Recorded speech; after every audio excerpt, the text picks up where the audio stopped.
This is the story of a man named Stanley.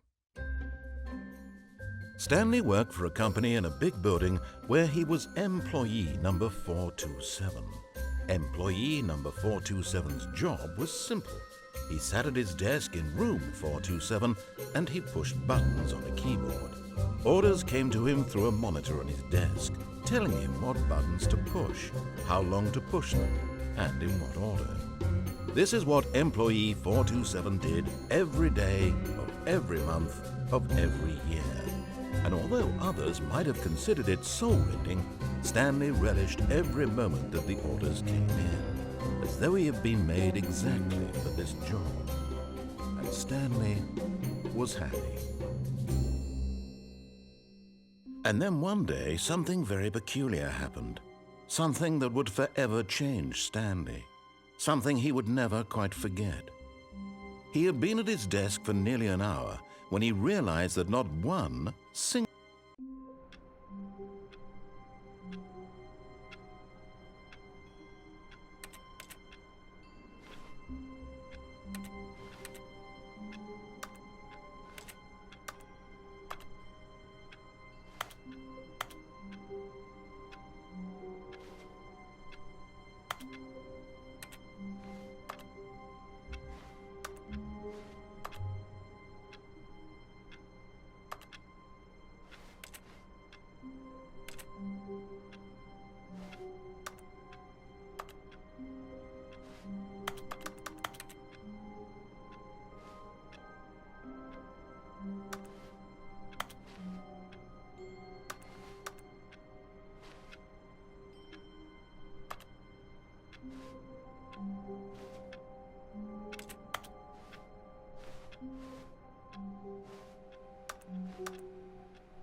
All of his co-workers were gone. What could it mean? Stanley decided to go to the meeting room. Perhaps he had simply missed a memo. No matter how hard Stanley looked, he couldn't find a trace of his co-workers.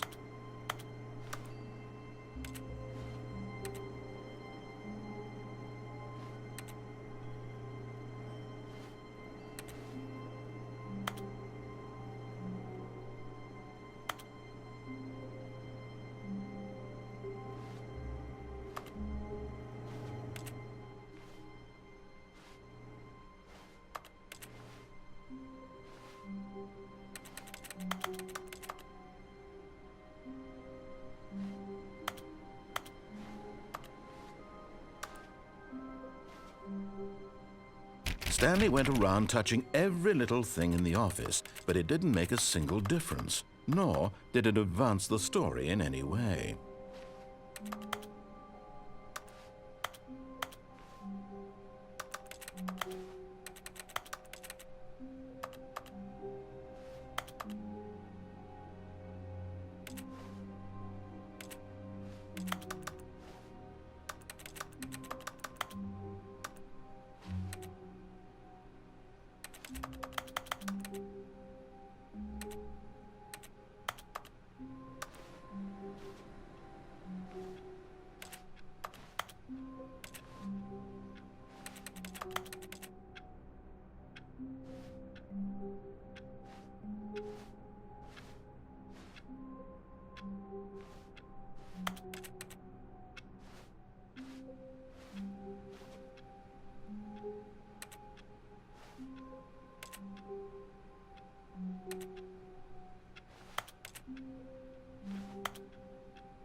Oh, please. Are you really just doing this for the trophy? Click a door 5 times? Is that all you think a trophy is worth? No. I can't just give these merits away for such little effort. A measly 5 clicks? Now, suppose you were to click the door 20 times. I would say that's the kind of effort that warrants recognition.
At first, Stanley assumed he'd broken the map until he heard this narration and realized it was part of the game's design all along.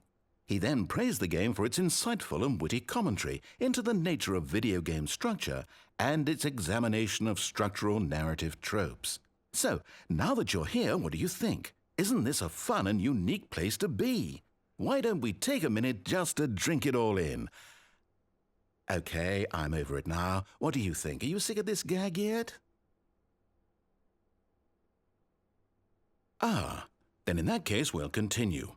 But now, here comes the real question. What do you think would have happened if you had told me that you wanted this to stop? Do you think it would have been particularly different? Would I have taken the same idea but rephrased it superficially to fit that answer? Perhaps you never would even have thought of it if I hadn't brought up the issue in the first place. Oh, now think about it. Will it be worth it for you to restart and then come back here just to do the other option? Clearly, this whole gag takes some time. What if the other option is even longer? How long will you spend in total just to have heard all the narration? Oh, and this is rich. Perhaps you've just played the other option, and now you've come to see what happens in this one. So, what do you think? Which choice was the better one? Imagine if you had selected Continue on your first playthrough, how tantalizing it would be not knowing what happens when you pick the other option. Indeed, you are one of the lucky ones. Though if the other option is really miserable to listen to, then perhaps you're not. In fact, I'm just going to say that no one who's listening to this is lucky. Well now, I've built up the other option so much that I'm going to stop talking and leave you to your decision whether to come back here, continue with the game, or just sit in this spot forever and ever. Cheers.